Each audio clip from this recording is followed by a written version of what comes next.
Hi Gemini, welcome to your quantum entanglement reading with me, Jocelyn, the Quantum Queen. This is for Gemini, Sun, Moon, or Rising. And as always, welcome to my cross watchers. Cross watcher, you could be dealing with a Gemini and the message could actually be for you. So feel free to take it however it resonates with you in your situation. Keep in mind that these are general and timeless readings, and if you guys would like to book a one-on-one reading with me, you can find my information down below in the description box.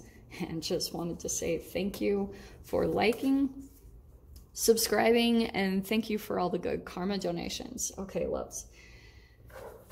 This is an interesting combination, and I actually haven't seen the mirror card in a while, so I'm kind of excited that it popped out. So we've got the heart and the mirror. Okay, there's the moon right there.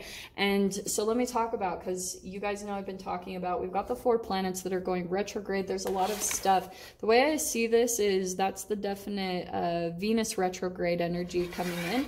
So there's going to be connections that come in that are going to be a mirror to you, and we shall see what that is about. So let me dive in and see what it is mirroring for you. Okay, Gem? Either this is a person that has a lot of heart for you, or you have a lot of heart towards them. Like there's just still something emotionally going on there. So let me see what comes in. Okay. Okay, well, this is perfect. I think I will take all these 3. Okay. Okay, Gem. So the cards you have are, so the first one that popped out is the High Priestess. We've got, so that could be a Pisces. 'Tis possible. Here's what I'm gonna say is the Hermit card, I feel as though someone feels left out or shut out by you. Okay, there's a definite distance between you and another person. It doesn't have to just be romance. We're just gonna see, because I think that it doesn't even have to be someone, oh, that has romantic feelings towards you. I just feel like, Gem, there's someone that you were really like cut out. Total Queen of Swords. There's your energy right there. You cut them out and they're just sitting there like a little bit reeling from what happened, okay? It's obviously mirroring something within you. And with the Priestess card, I feel like you're going to know before they reach out. Obviously, the energy is here, so I wouldn't say that unless otherwise. Some of you, this could be a new connection. It's possible, but I do want to say what's coming out here is that you turned your back on someone. That's what I'm getting there with the Queen of Swords, right? Because she's got her back turned. You were looking for your transformation. And so you were thinking, okay, this isn't really like going to provide anymore for me, and so you've been keeping your transformation on mind. Like you've been really, I think, dialing down the whole Queen of Swords archetype. You're like, okay, yeah, you've been getting good at when it's done, it's done. That's it. To me, that's like a developed Gemini energy, you know? But the Queen of Swords, that's just a period of time of an archetype. It's not like for the rest of your life you're going to be the Queen of Swords. It's a transformation process in the archetypes. So you usually start out as the Queen of Cups, right? Where you can be really empathic, you're very nurturing, and then you get taken advantage of. And then you have to turn into the Queen of Swords where you have boundaries up. And then sometimes you can turn cruel and bitter and cold towards the world. And then other times, like when you finally come into the mature aspect of the Queen of Swords, it means that you're taking responsibility for yourself. You're becoming very clear-minded. You're also becoming very self-sufficient, because with the Queen of Cups, the shadow of the Queen of Cups can be codependent, right? Because that can be a little bit of the empath energy. Is looking, the shadow of an empath can be looking to support someone for the betterment of themselves, for someone's self-survival, you know, self-preservation. That's why empaths, like, yeah, they're not full-blown narcissists, but they're still narcissistic, like we all are, for crying out loud. So sometimes you can like feed someone all of your energy because you're hoping that it will benefit yourself in some way, shape, or form. Like almost that you'll be supportive, or you supported, or you'll be taken care of. So that's why I'm talking about these developments. So once you turn into the Queen of Swords, where you start to like become, I don't know why I'm explaining all of this to you guys, but here it goes. Once you turn into the Queen of Swords, the mature side of the Queen of Swords, once you've matured all of the shadow energy and that's been purged, then you'll turn into the Queen of Pentacles.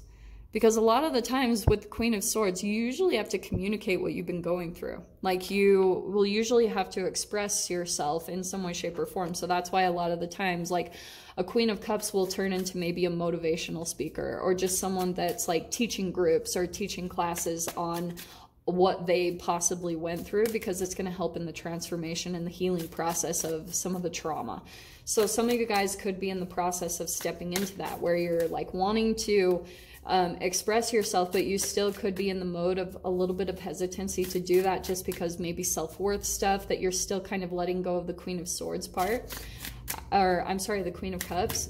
You'll get the Queen of Pentacles for those of you, and maybe you're already making money at that. That's what's really cool. Some of you guys could be moving into that. Yeah, and there's the Ace of Swords. So clarity, communication, and that's what I say you guys are kind of going through. You're like moving into new energies, definitely. And I do want to say that someone's, yeah, with this lineup, yeah, Knight of Swords, I feel as though someone's going to be coming in very quickly to communicate with you, and you might be getting some type of insights or synchronicities as a bit of a heads up on this person before they reach out. So stay really open. Yeah, because this person, look at this, all of these air, you've got the Page of Swords. I feel like this person is still kind of keeping tabs, but it's the immature way. Page of Swords is extremely immature. It's kind of like they got a bone to pick with you, Gem, you know? And I feel like just because of the bit of immaturity, this person feels like they didn't get the last say, or they just didn't quite get the completion or the ending that they were hoping for. See what I was talking about? The Ten of Cups. Because this person was hoping, they had some type of interesting idea of what you two would be, right? So that's why this doesn't have to just be romance. This can be family. This could be even just an acquaintance. Like, it could be someone that you had some type of maybe even business association with, and you had to cut them out, and they had a lot of offense about it. But yeah, look at this, Ace of Cups. So I feel like this person, in a weird way, they might not communicate it like very well, but I do see that this person does want emotional fulfillment with you, however it comes across. It just might not be in the way it seems. Like, maybe they'll reach out and say something really stupid and offensive, but that's the immature part of them. They have no idea how to communicate themselves accurately. And maybe this is vice versa, Gem, but I don't really see it that way. I always see Geminis as like articulate, but hey, you never know. We all have a freaking shadow and an underdeveloped side of ourselves. So Ten of Cups and the Ace of Cups, yeah, I feel as though someone has an idea that you're like the end-all be-all, kind of in a way. Like, they had this whole vision based around their life being with you. Like, whether it was in some type of a business partnership or a friendship, they were like, this is it. And then I feel as though for some of you, like, you're just in this mode. I feel like that you're keeping a distance from this person. You're not letting them back in. And I feel like with the Moon card, that's why I was being drawn to that. The Priestess and the Moon, there's all this Moon stuff. You're like not really willing to open up to this person. You're really keeping things hidden from them. Because I think that you possibly could realize with the Mirror, there could be something interesting in there, Gem, where maybe you're really afraid to see yourself in this, or you know what I mean? Or maybe there were parts of you about entangling with this connection that are pretty painful, because you could be aware enough that you're seeing too many things about yourself that you're like, holy freaking crap. And so you're like turning your back to it. And I'll tell you, that's why I dive a lot into Ken Wilber's works, because he talks about, you know, if the transcendence process becomes too intense, like sometimes we'll go back into the shadow, or we'll like go down in consciousness, because it can just be too intense to really see something, you know? So sometimes that's why I feel as though when we start rejecting certain people, like there's usually some emotion tied to that. You know, so any type of rejection will cause something to continue to come back. it can be in different forms. It doesn't even have to be the same exact person, but sometimes that shadow aspect will come back in different ways until it's officially like acknowledged, detached from, and the full consciousness is like developed and taken place so that you can move into the next phase of yourself. But that's what's really cool with the priestess. Like, you are moving into that, but I feel as though there's going to be a lot of emotions that come up, and probably when this person reaches out, you'll probably feel it. That's the whole retrograde energy, especially this Venus retrograde I was picking up here. Yeah, there's going to be someone that reaches out that there's just some type of completion that's needing to happen, I think, for this person. So I'll dive into the extended, though, and see whatever else wants to come out with it. So, Gem, if you guys want to join me over there, feel free. Go down below, click on the Vimeo link, and I'll see you over there. But Gemini, if this is where we leave things, I'm sending you guys so much love, wishing you all the very best, and I'll see you in your next reading. Take care.